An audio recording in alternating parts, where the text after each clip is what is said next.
All right, so then there was a great question 1 or 2 lectures ago about what's the difference or how do you tell the difference between an artery and vein? One thing is looking at their general tissue histology and characteristics. So they both are round vessels, but when you look at closer underneath the microscope, you notice that there are differences. And this is one big difference is like, I think I did say in the previous lecture, veins in general have a larger diameter than arteries, and arteries have a slightly thicker wall in general. Again, depends on which artery, which vein. Like you can take arteries and veins from different areas and say, well, this vein is smaller. Well, if you're talking about the ones that are nearby each other, in general, if you have a paired artery and vein, the vein tends to be bigger. And when you're looking at these, like especially when you're looking at histology slides, veins tend to be like more collapsed and arteries tend to retain their shape.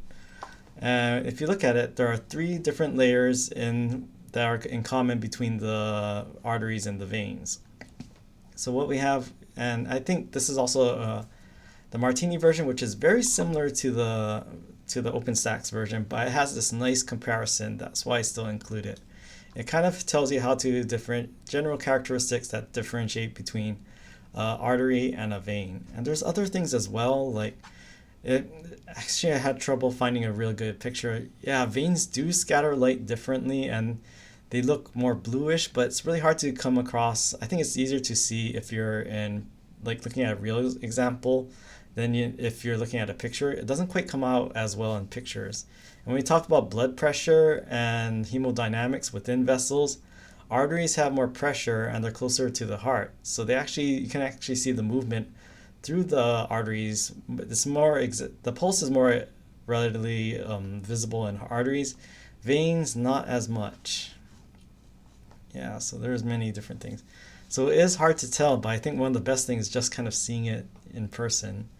And another thing is, or if you're interested in pathology, another cool thing is that, or not, I shouldn't say cool, is that arteries tend to, and when someone passes away and dies, the arteries tend to drain and the veins collect the reserve of the blood. So the veins tend to fill, arteries tend to drain. And that's not always exact, but it is something that we see in common.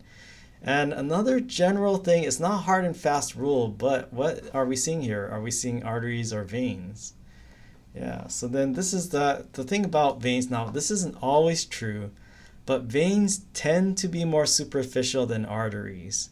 So that, I mean, this is why, like especially if you have a friend who's like has very veiny arms, yeah, you can see these vessels, and it's good because again, if arteries were more superficial, they'd be more prone to injury, and can you imagine the blood squirt that would happen? Yeah, this is like something that gives a phlebotomist, and I know if I was a phlebotomist or a nurse, I'd be like, yes, I have an easy one right here. So what we're talking about, so let's talk about the histology. So here we have, or what type of shirt is she wearing, or what's her top? What do you call this type of top? Starts with the T. Yeah, you can call it a blouse, or if you're talking about medieval times, yeah, tunic. So this is the way I like to think of it. A tunic is kind of like a loose covering. So pretend these are your vessels. So the thing about your blood vessels, they're wearing tunics, but they're not just wearing one tunic.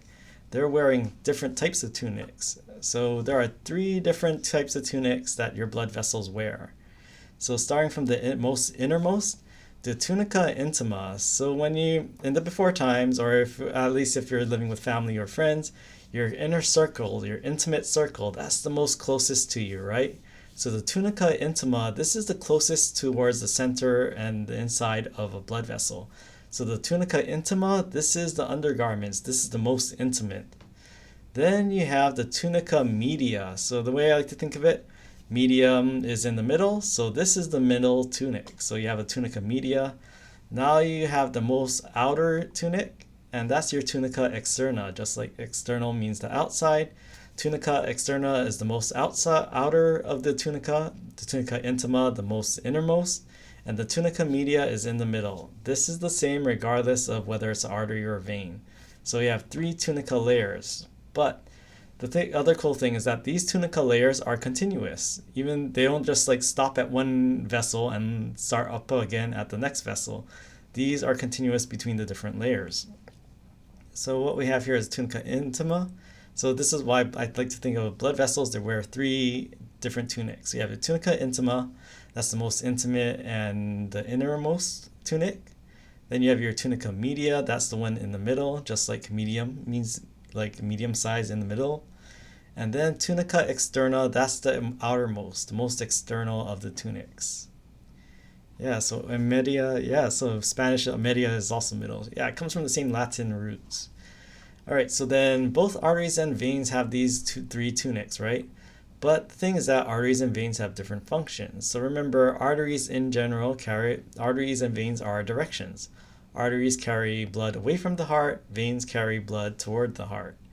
So the thing is that these differences in functions, they also experience different pressures from the heart and different blood flow from the heart, to and from the heart. So they have differences in these three layers.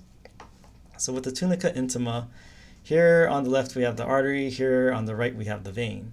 So the innermost layer of cells, this is what we call the endothelium. And what do you notice? Well, both the arteries and veins have endothelia, and this is part of your Tunica Intima. So you have that endothelium. But notice that the artery's endothelium is rippled and has these little waves, whereas the vein, it has a smooth surface. It doesn't have those ripples. And one major contributor to this is that the Tunica Intima in the arteries, they have elastic fibers.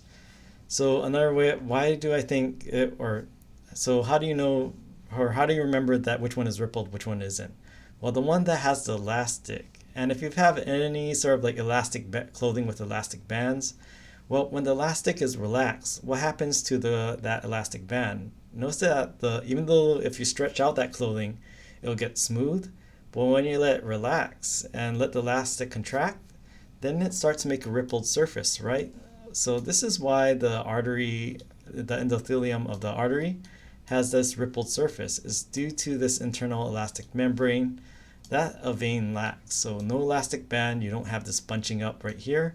Same with the Tunica Intima inside the artery.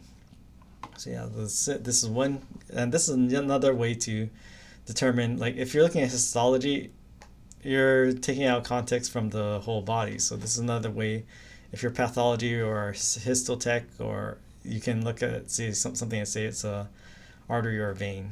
And then the Tunica Media, so what we have here is characteristic of both is that they have smooth muscle. So remember, muscle can contract. So this is one of the major ways that arteries and veins can change shape. If you relax the muscle, they get bigger in diameter. If you contract the smooth muscle, it squeezes and makes their diameter smaller. And the thing is that sometimes you want to constrict and narrow these blood vessels, or if you want to increase blood flow, maybe you want to relax these blood vessels. It's a major way of controlling how much blood goes through these vessels. And so arteries, these tend to have thicker muscle layers. And the interesting thing is that, because remember, these are carrying blood away from the heart to organs. And we'll cover this more in the future lectures. And thinner muscle layer in the vein. So again, the veins, they can do constriction, but especially in the arteries, constriction is one of the major ways you're able to control blood flow throughout your body. And then extracellular matrix fibers. So this is what we have here. So mostly elastic fibers in the artery and mostly collagen. So both of these are protein fibers you find outside of the cells and help to form the surrounding connective tissue in this Tunica Media. But the artery in general tends to have more elastic fibers, whereas veins, they tend to have more collagen. Now collagen is very strong, but it doesn't really stretch and contract like elastic fibers. Now, elastic fibers, they stretch. Doesn't mean they're weak, though. They're still very strong, but collagen is stronger, but less flexible. And then you have the Tunica Externa. It's pretty similar between both. They both have collagen fibers for strength and elastic fibers for stretch. But the thing is that veins have smooth muscle cells and very few. They don't have, the majority in both are in both arteries and veins. You have most of your smooth muscle in the Tunica Media, but the veins have a tiny bit of smooth muscle cells in the surrounding areas. So the tunica externa is not so much about constriction, it's more about forming a scaffold and support. So this surrounds, it kind of helps to not only protect the tunica media and intima, but also helps to form a scaffold that kind of helps the vessel maintain its overall shape.